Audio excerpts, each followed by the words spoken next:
Hi YouTube, it's Tracy from Entrepreneur Girl, and today we're going to have a short beginner video series on eBay seller limits.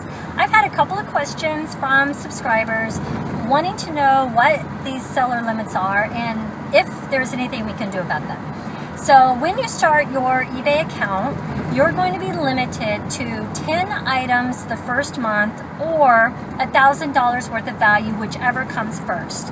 So you cannot sell, once you get to that that's 10 items or that $1,000 limit, it's going to not let you submit any more listings. It's just going to freeze. And when I first started eBay, I didn't even know about seller limits. I didn't even know they existed, and I'm just, selling away. And then I went to enter in another listing and it just froze. And I didn't know what was wrong. I thought I was having some kind of computer glitch or something. And then I finally figured out after talking to customer service that, lo and behold, there's these seller limits that nobody told me about. So I found out the hard way. I want to give you a little heads up that they exist and what you can do about it. So these limits are increased as you do a good job. They just want to make sure, and it's understandable from a business perspective, they just want to make sure that you are who you say you are, that you actually have product to sell, that you're going to do a good job, you're not going to, ream everybody that you meet type of thing. These limitations never go away. They just increase as you get to be a better seller. So I still have limits on my account. They just, if I add all 3 accounts up, I'm up to like $1 million worth of inventory. So I don't really worry about the limits anymore, and I don't call every month anymore to try to have them increased. So the limits that exist on eBay is just to make sure that you're doing a good job. They can decrease your limits just as fast as they can increase your limits, so be mindful of that. The trick is that every 30 days, your limits can increase. And I don't think everybody realizes that. So that means on the 31st day, you can call customer service and ask that your limits be increased. And that's what I'm going to encourage you to do. So put it in your phone or on your computer, on a Post-it note, whatever. On the 31st day, you need to go to ebay.com, contact us. There's a 800 number there. You'll click a button that says contact us, and it will give you a case number. That's the case number that the phone will prompt you to enter in the keypad, and you'll enter it in and they'll know right who you are. So that's what you're going to do. There's going to be a person that answers it, and they're going to ask you a few questions. They're going to say, what type of inventory do you sell? Where do you get your inventory? What are your goals? What are your plans? And they're trying to cater and customize your account to fit you. I also think they're trying to gauge, where you are. Are you professional? Are you friendly? Are you, intelligent and thoughtful? Do you know what you're talking about? I think if you were irate or mean in any way or just flat out didn't know what you were talking about, I think you would be declined. But I've never had an issue. I've never been declined. I never get irate at the person that I'm talking to. Even if I don't wholeheartedly agree with these policies, I realize it's not their fault and they have my fate in their hands. I'm going to be really, really, really, really nice, and you should too. So that would be the first suggestion. Every 31st day you call them and you know what you're talking about. So take a few minutes before you call and have yourself figured out. Say things like, I want to double my limits. I have inventory that I am acquiring from job shipments, and this is the dollar amount of the inventory I want to list. As you can see, I take really professional pictures. I have really great descriptions about my items. I have taken time to have a nice header, and I have 100% customer feedback. It's like you're selling yourself to the person on the other end of the phone. This is why you should increase my limits, because I'm so awesome. That's what you want to do. The second thing that I did after I sold for a while was I opened more than one store. And they do not like this. And I'm not even sure that I would encourage you to do that in hindsight, because it's been a lot of hassle for me. It's been a lot of work, and they give me a hard time every single time I talk to them. eBay doesn't want you to have more than one account. In fact, if they think you have more than one account, they are quick to link them together, and you know, it makes them suspicious because people typically will try to get more than one account by using false emails, by using false addresses, by using false names or their neighbor's name, because they're trying to get those free listings.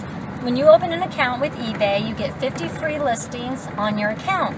If they have 3 accounts, then they think they get 350 items, you know, or 150 items for free that they get to list. So they're trying to navigate, you know, the system and kind of be sneaky about it. So it makes them suspicious when you want to have more than one account. I wanted more than one account for more than that reason. I don't like having an online garage sale with every item under the moon that I'm selling. So I have a vintage account, and I use a vintage backdrop, and I sell only vintage goods, and I think it makes my site more professional, and I think people feel safer purchasing from it because it looks like it's put together and it looks like it's all, you know, a uniform type of item. I do the same thing with kids, you know, books and curriculum, and then I do the same thing with technology.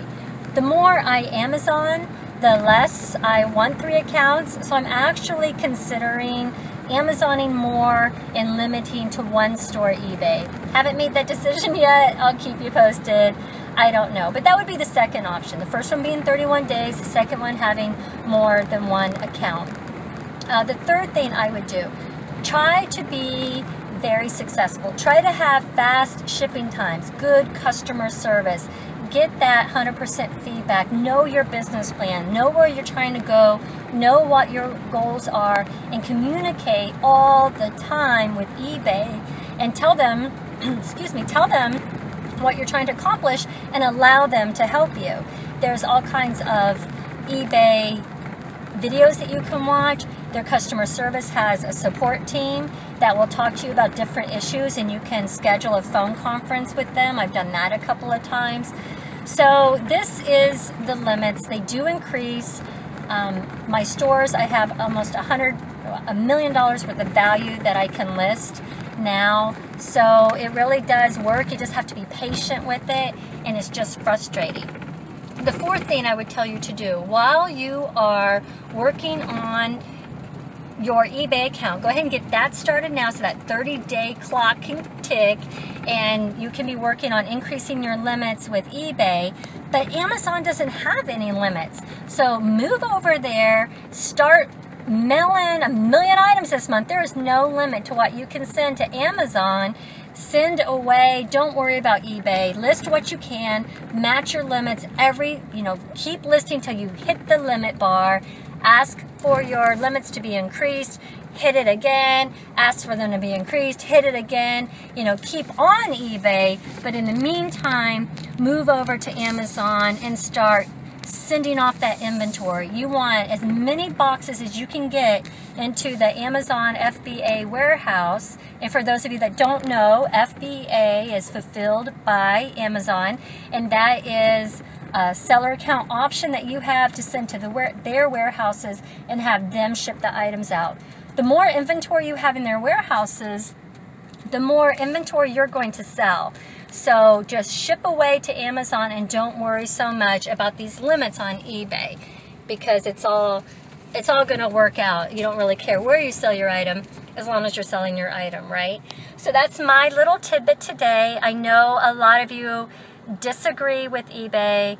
I know I have a tendency to disagree with it a little bit myself. It makes sense. I know that they want to make sure you're legitimate at the beginning, make sure you're going to do a good job. But then as you've been doing a good job for 5 years, you think they would kind of back off a little bit, and they really don't. They're just kind of on you, and you always feel kind of like you're being attacked, I guess. But just don't worry about it. Play the game, be nice, be professional, and move your bottom on over to Amazon so that you can be establishing that account as well. And that's how I would handle it. I hope this helps. I am so grateful that you have been leaving comments, because I try to answer each and every one of those personally. So if I haven't gotten to your comment, I will. I love that we're learning from each other. I've learned way more from you than you have learned from me, I'm sure. So if you have any questions, I will try to answer them with videos like this one. And I love how people in other countries are explaining their retail arbitrage and how different it is than here in America. I love how I say, oh, I just love Walmart. And some of you are like, what? I hate Walmart. So it's been really great to see the difference and learn from each other. That's what this channel that I'm trying to make is about, us being a community. So thank you for doing that. That's been terrific. And if you haven't subscribed, go ahead and do that too, and pop over to my website that I'm working on, which has literally nothing, but you can kind of see what I'm doing, and stay tuned on that as well. All right, I'll talk to you guys soon. Bye.